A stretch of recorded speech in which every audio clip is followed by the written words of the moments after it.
একটা লোক কিছুদিন আগে বলছিলেন যে হুজুর আমার জন্য দোয়া করেন। আমি বললাম কিসের দোয়া করব? উনি বললেন যে আমার 3টা জান্নাত, আমার 3টা জান্নাতের জন্য দোয়া করেন। তখন আমি বললাম আচ্ছা আপনার 3টা জান্নাত, তো 3টা জান্নাতের কোন জায়গায় বিয়ে দিয়েছেন? কয় না এখনো বিয়ে হয় নাই। তাহলে 3 জান্নাত কি করে? কয় বড় জান্নাত যেটা ওটা ইংল্যান্ডে পড়ে। কোথায় পড়ে? ইংল্যান্ডে।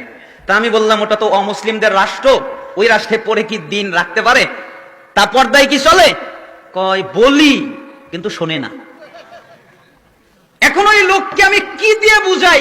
ওই লোক মনে করেছে মেয়ে আমার 3টা, আমার 3টা জান্নাত, মানে মেয়ে হলেই জান্নাত। মেয়ে হলে জান্নাত আপনাকে কে বলেছে? আপনি হাদিস বোঝেননি?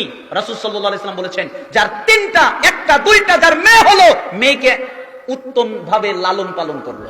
কিভাবে লালন পালন করলো? উত্তম ভাবে। সালাফরা বলেছেন এই উত্তম ভাবে লালন পালনের অর্থ হলো 3টা। কয়টা অর্থ? 3টা। 1, মেয়েকে আদব কায়দা শিক্ষা দিল। 2, মেয়েকে ঈমান শিক্ষা দিল। 3, মেয়েকে ঈমানদার পাত্রের হাতে উঠিয়ে দিল। 1, মেয়েকে আদব শিক্ষা দিল। 2, মেয়েকে ঈমান শিক্ষা দিল। 3, মেয়েকে ঈমানদার পাত্রের হাতে উঠিয়ে দিল।